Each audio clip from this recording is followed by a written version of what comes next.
প্রশ্নের প্রায় শেষের দিকে চলে এসেছি, তাই আর কোনো অসুবিধা নেই।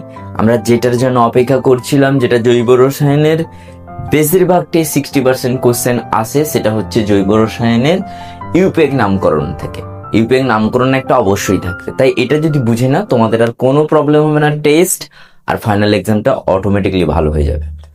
জৈব রসায়ন বা অর্গান কেমিস্ট্রির প্রাথমিক স্টেজ 11-12 কলেজ লেভেলে রয়েছে।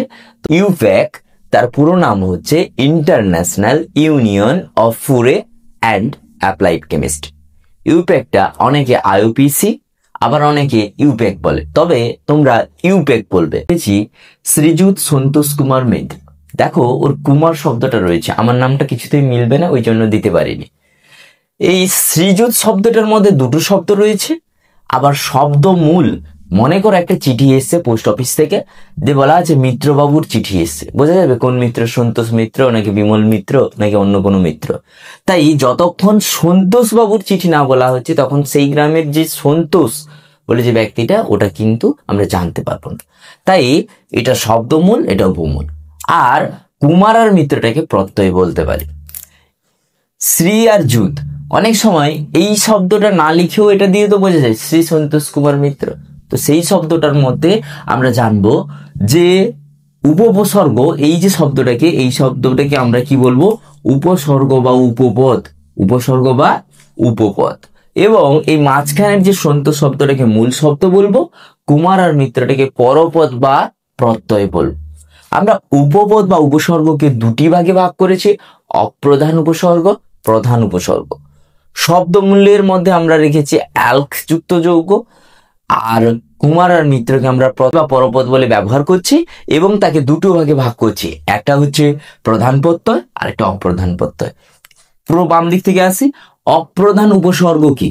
অপ্রধান উপসর্গ বা অপ্রধান উপপদ, এটিকে আমরা ইংরেজি বর্ণমালা আলফাবেট অনুযায়ী এবিসিডি, যেরকম এ আর বি, ঠিক আছে, ধরো একটা বি আর সি, আমি একটা কথাই বলি, বিতে ব্রোমিন আর সিতে ক্লোরিন রয়েছে। একটা জৈব যৌগের মধ্যে বিআর ও রয়েছে আর সিএল ও রয়েছে, তাহলে কাকে আমরা বেশি প্রায়োরিটি দেবো?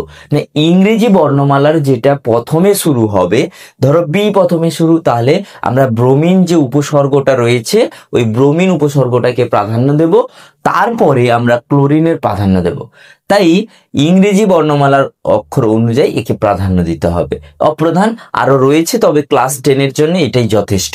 কি? ফ্লোরিন, এফ থাকলে ফ্লোরিন যৌগ, ক্লোরিন যৌগ, ব্রোমিন যৌগ, আয়োডিন, মিথাইল, ইথাইল। তাহলে এফ থাকলে বন্ড, এফ থাকলে ফ্লোরো, বন্ড সিএল থাকলে ক্লোরো, বন্ড বিআর থাকলে ব্রোমো, বন্ড আই থাকলে আয়োডো, বন্ড CH3 থাকলে মিথাইল, বন্ড C2H5 থাকলে ইথাইল। এবার আরেকটা আমরা রেখেছি প্রধান উপসর্গ বলে, যেটা সাইক্লো বলে একটা লেখা আছে, খানিকটা বেনজিনের মতন, যেটা আমাদের সিলেবাসে নেই, 11-এ রয়েছে সাইক্লো উপসর্গ, যেটা রয়েছে ওটা আমাদের 11-এ আছে, 10-এ নেই। এবার শব্দমূলকে আমরা সাধারণত 10টা গ্রুপ অব্দি নিয়ে যাই, মানে কার্বনের সংখ্যার উপর ডিপেন্ড করে আমরা নামকরণ করেছি। যখন কোনো একটা জৈব যৌগের মধ্যে একটা কার্বন থাকবে তখন আমরা উচ্চারণ করব মিথ, ইংরেজিতে METH, বাংলায় ময়স্যিত হয়, হসন্তটা অবশ্যই দেবে। যখন যুক্তাক্ষর বসবে হসন্ত উঠে যাবে, যুক্তাক্ষর না হলে হসন্ত দিয়ে থাকবে। যখন কোনো জৈব যৌগে দুটো কার্বন থাকবে তখন ইথ, যখন জৈব যৌগে 3টি কার্বন থাকে প্রোপ, যখন জৈব যৌগে 4টে কার্বন থাকবে তখন তাকে বলবো বিউট বলবো, বিউট। তাহলে কি বললাম?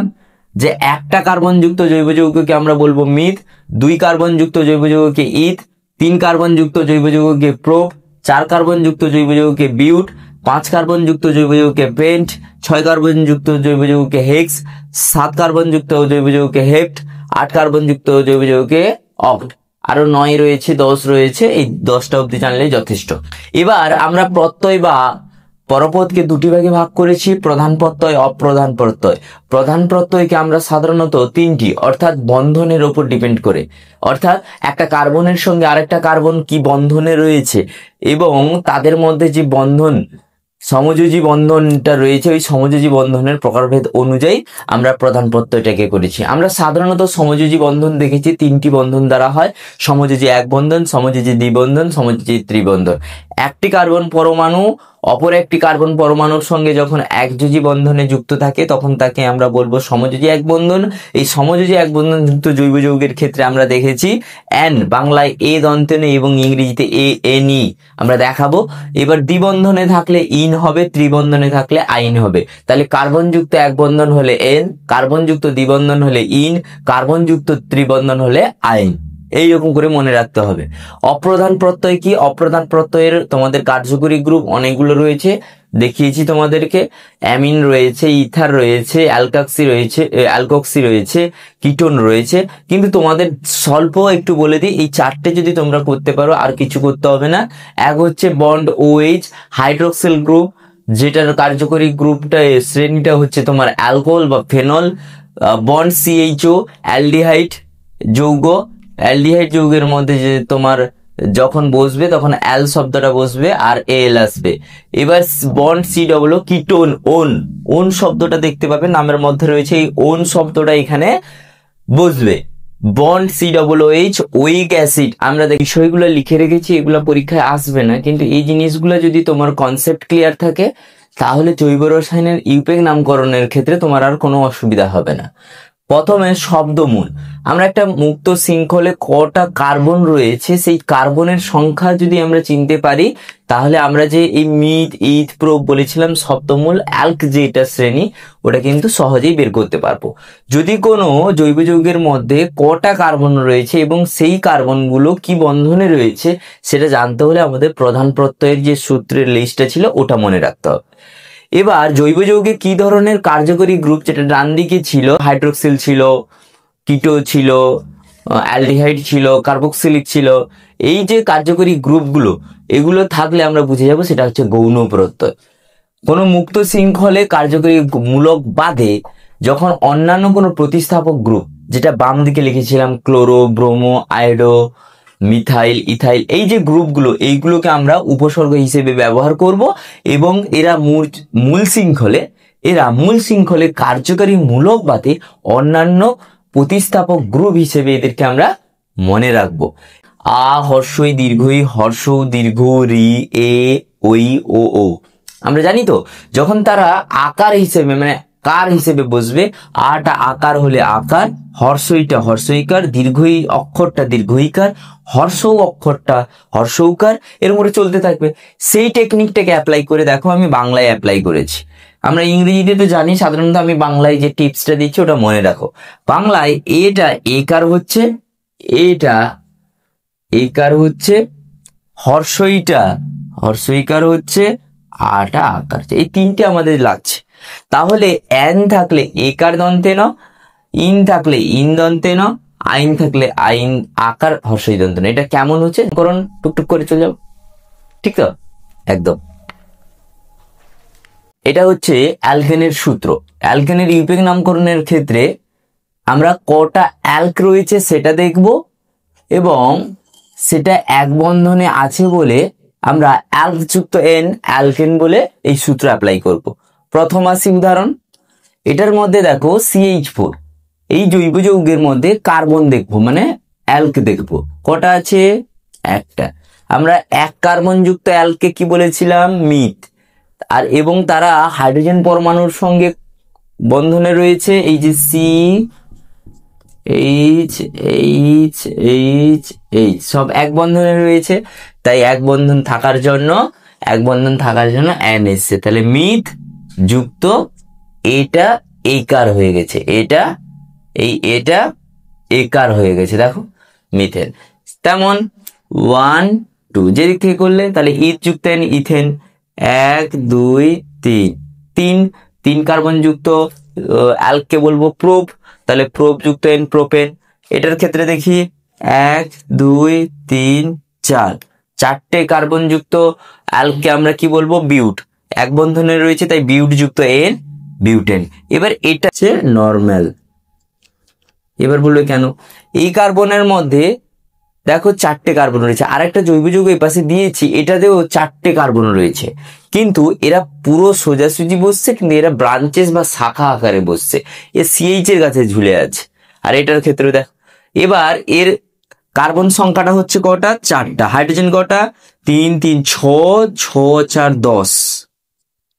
এটা হিসেব করি, 1 2 3 4, 4টে হচ্ছে কার্বন, এই যে হচ্ছে 3 3 6 3 9 1 10। এদের আণবিক সংকেত একই, কিন্তু এদের যে অবস্থানটা আলাদা, তাই এরা অবস্থান গঠিত সমবয়ব যৌগ। এবার নামকরণটা সেই কারণে আলাদা হবে, এরা সোজাসুজি বসছে, চেন আকারে বসছে, পরপর বসছে, তাই এদেরকে আমরা বলবো এন বিউটেন। আর এ শাখা আকারে বসছে, তাই এর নামকরণটা আমরা যেদিক থেকে করতে পারি 1 2 3। ইউপিক নামকরণের ক্ষেত্রে মনে রাখতে হবে গ্রুপকে সবসময় প্রাধান্য দিতে হবে। অর্থাৎ এমন কোনো পথ দিয়ে যাবো, আমরা বাম দিক থেকে যাব নাকি ডান দিক থেকে আসব, সেটা ডিপেন্ড করবে আমার শাখাটা যত তাড়াতাড়ি সম্ভব আমি তার কাছে পৌঁছতে পারি। তাহলে এদিক থেকে করলেও 2 নম্বরে আসবো, আর এদিক থেকে হলেও 2 নম্বর, তাই একই নামকরণ। তাহলে তিনটের জন্য কিন্তু এখানে রয়েছে কটা? 2টো, তার জন্য এটা আমরা বলতে পারি 2 হাইফেন দেব। একটা শব্দ নাম্বারের পরে যখন কোনো শব্দ উচ্চারণ হবে নাম্বার বা অক্ষরের পরে, তখন হাইফেন দিতে হয়।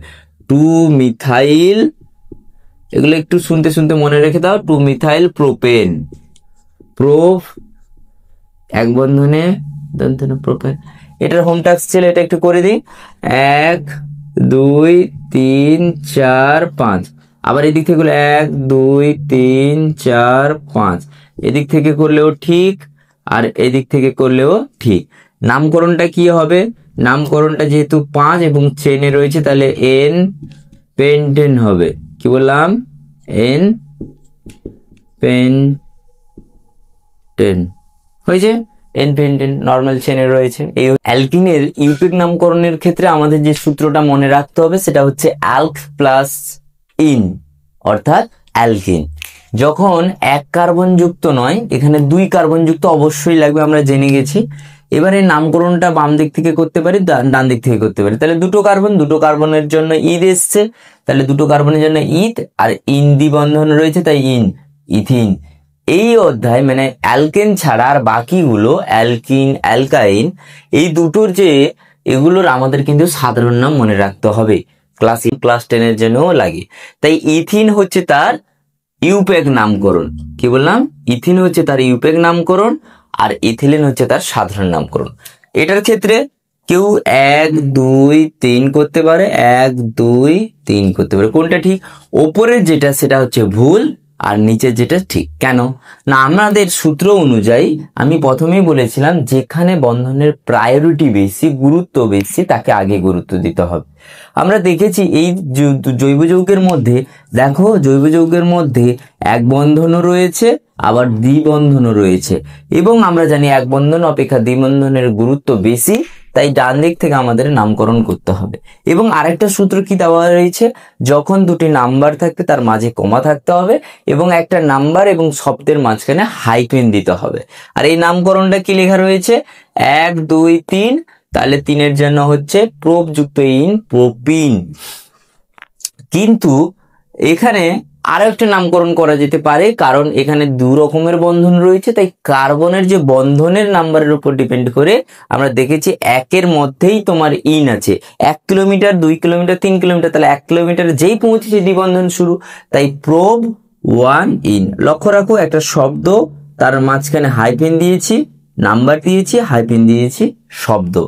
এবং এই প্রোপিনের সাধারণ নাম হচ্ছে প্রোপিলিন।